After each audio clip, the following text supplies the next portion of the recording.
when did you start writing? I mean, I what were you don't. playing? Well, piano. Yeah. I played piano about a year before I had many lessons. How old were you when you? Well, I don't know. My mother says probably I was about 10 when I was writing little pieces.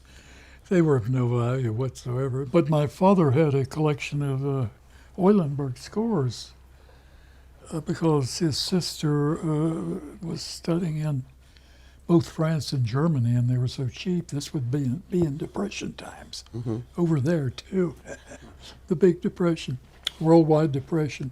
And she picked up those things. My dad had several hundred scores. The first score I ever looked at was the Egmont Overture of Beethoven, and I was just amazed, that all that sound was represented on the page. And I doped it out, how it all lined up, how it all was arranged on the paper. So, I learned more from scores. My father really couldn't teach me anything about composition. And at the same time, this is the big Bartok explosion was happening about that time. And so that became an influence for a while on my music. I suddenly was aware that there were musics that kind of went beyond Debussy. Would you consider Bartok to be your sort of first real big influence? The first important influence, yeah. Yeah. Mm-hmm. And there's still things in my music that I can see derive directly out of Bartok, kind of a fascination with the tritone, constructing tonal relationships built on the tritone. You have a movement in Sun and Shadow set that you say is inspired by the Diary of a Fly. Oh, from yeah. And there's some Bartok woven in there, it was... But some of the older composers, too, remained an influence. Debussy, even then, was not necessarily the harmonic sound of it, but just sometimes the certain elements of it, the quality of the music, the suspension in much of Debussy, the suspended effects,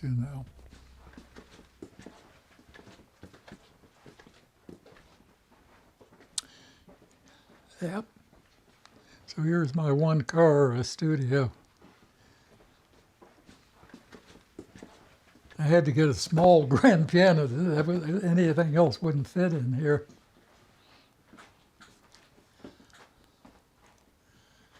There's my father on the bottom in the middle. Here's this Japanese pan that I use.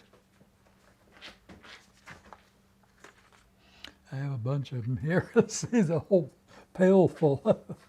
You should endorse them and see if you could get any money. Yeah. Endorsed by George Crumb. All right. Great for drawing staves. I can use these things for drawing, curved things. Slurs and things? Ties? Ties and phrase marks. And see, here's some long ones. So to make a note, I usually have to shape it like that or something.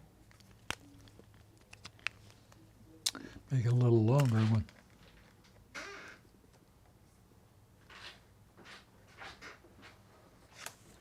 Yeah, like that. And this is all your handwriting. This is my handwriting. So all of the examples in scores and textbooks all look like this. So they're all yours. They're all mine. Now, when you had the scores that have like circles and arches, how did you build those? Well, you have to draw all these 5 lines. You need one of the things that swings around and. No, what do you call a compass? You use a compass. Yeah. And you just did that all by hand. But the one that's hardest to do was the one I call the, where it goes. It's like what's the last piece in one of those books? Oh, I probably have it right here. I was looking at it for another reason.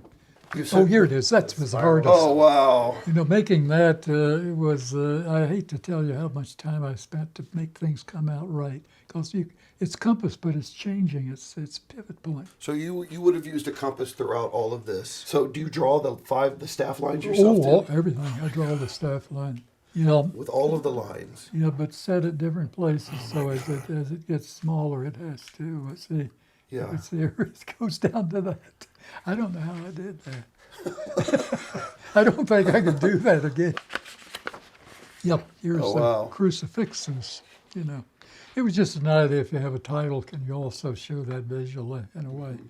And there was, I think, in early medieval music, or at least later in Bach's times, composers were fiddling around Right. a little with this stuff, you know. So, and then the volume 2 has some different ones. I don't know if you know these already. There's the peace sign for Agnus Dei. And that prophet of Nostradamus is like a big nut or something with a kernel, you know. The truth is in the kernel, there you see. I have to pretend that you live forever, you know, because, you know, it takes so much time. And Beethoven was right, really. He said, life is too short to paint pretty notes. He was right, you know. But These are pretty though. I mean, well, I got beautiful stuff. onto this, and I can't give it up, you know. But Do you write at the piano? yes, as you see, I have a swivel chair, so it's easy to turn from writing here. If I want to test a sound, you know, I can pivot around. And do you mess around inside the piano yourself and just work that out? Oh yeah. This was invented for me. I call this a muting stick. It's hardwood, just you know, square that measurement square, and then laid it with. Is that an octave that it? Well, on the it strings, depends, let's see, it would cover pretty close. Yeah, it's almost just about an octave. Yeah. It can produce chromatic clusters. Wait a minute till I get some pedal here. Can't see it. Here we go. Or chromatic clusters, it can actually mute. I call it a muting stick. It can do things like this. Here I'm adding a chain. I'll take the chain off for now. Let's give it a little pedal.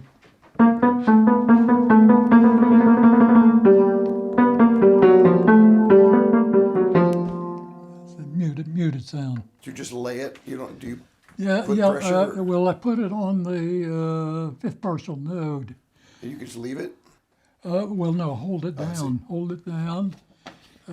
So, like the first note is a B flat. But if I put it on that note, I get 2 octaves and a third above that. In other words, fifth partial.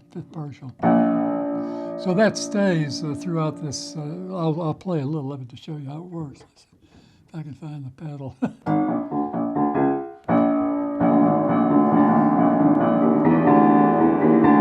Something like this.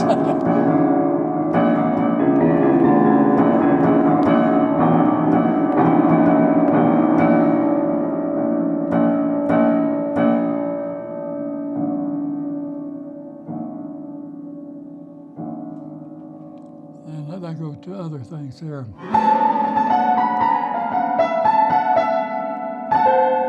Can't play it anymore.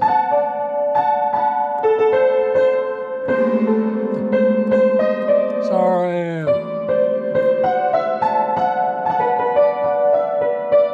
I'm goofing it all up, but that's the idea of the piece. Yeah. So this piece comes with a muting stick. But have you met with resistance from players ever saying, "I'm just not willing to do this"? Yeah, I guess the ones that were interested, they put up with this, you know. So.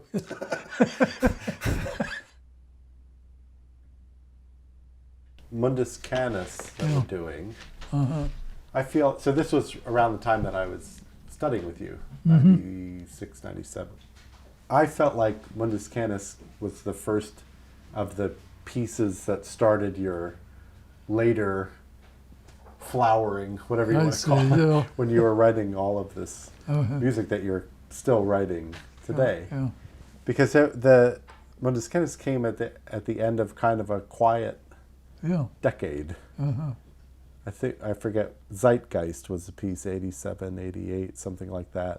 There's a little, And then, so, what was that quiet period about? I don't know. I guess I was, all my energies kind of went into the student teaching and just reading and so forth, We had dogs all through, my earlier time with my own parents and so forth. We had always dogs. When we got married, Liz and I guess I started with an idea of immortalizing some of our dogs, at least to me, immortalizing them.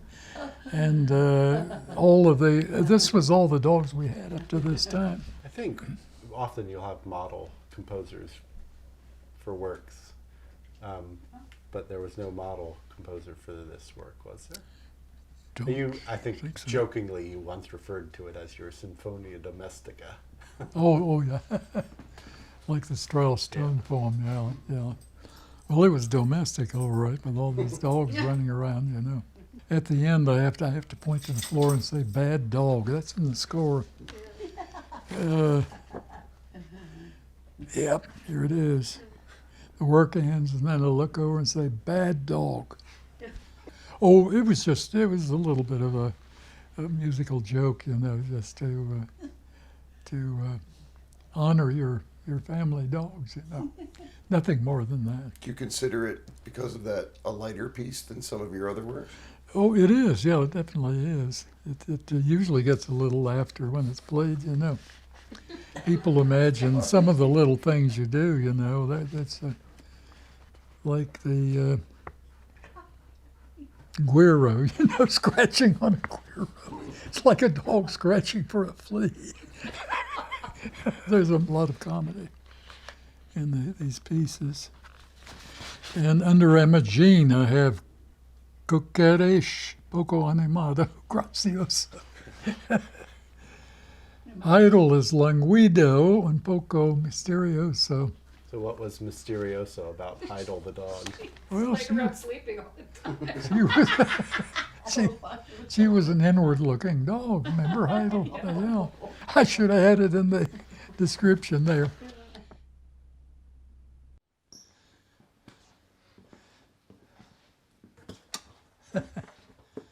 Okay.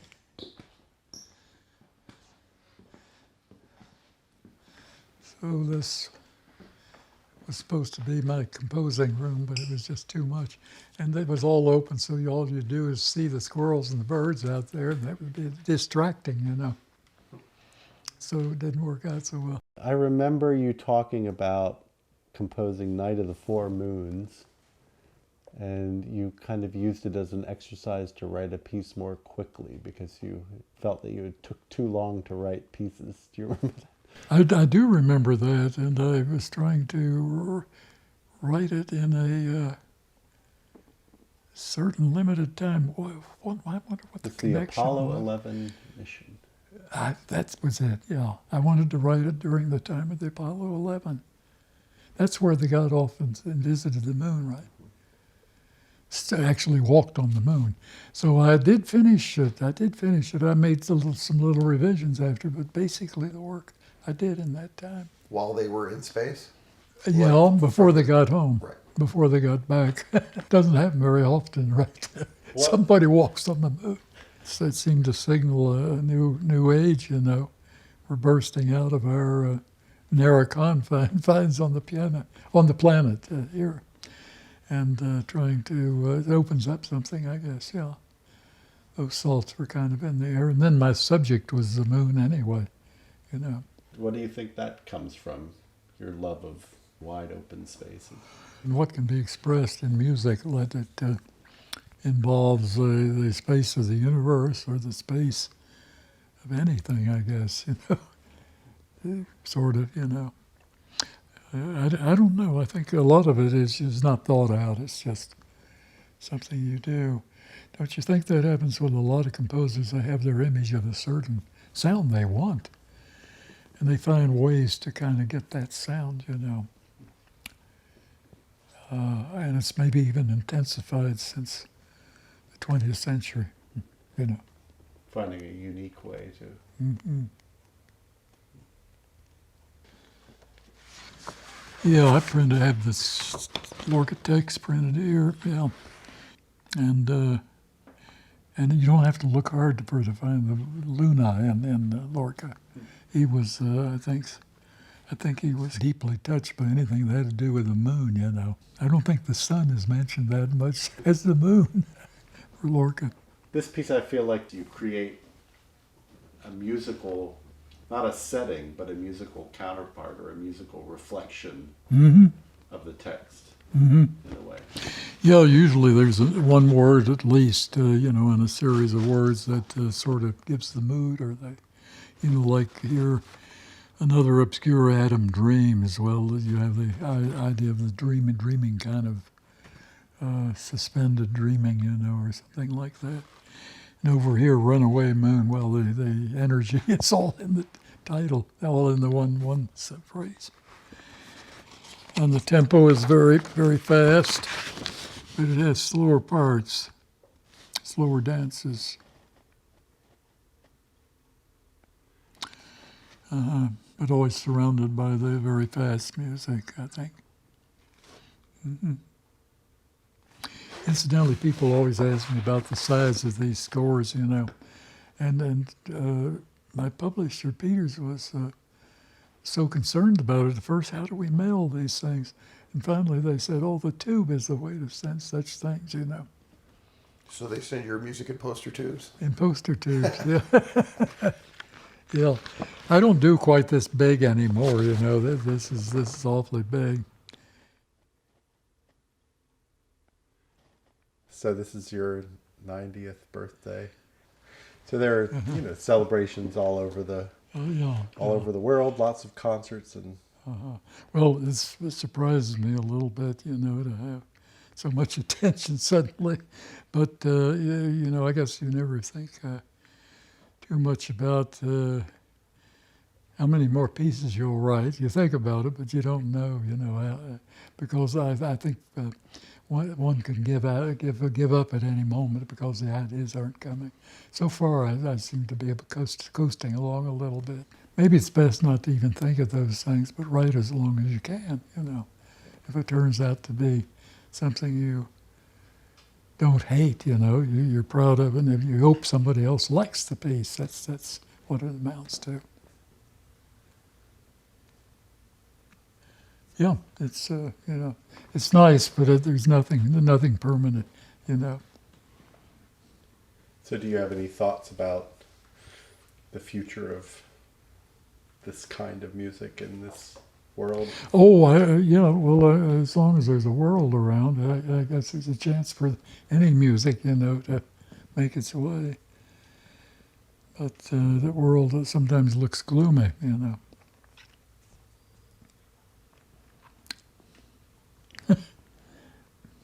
I guess that happens all the time, though. Time can be erosive, we all know that, you know. So it's fun while it lasts, though. Oh, look at this little dog. They have a better life than we composers do.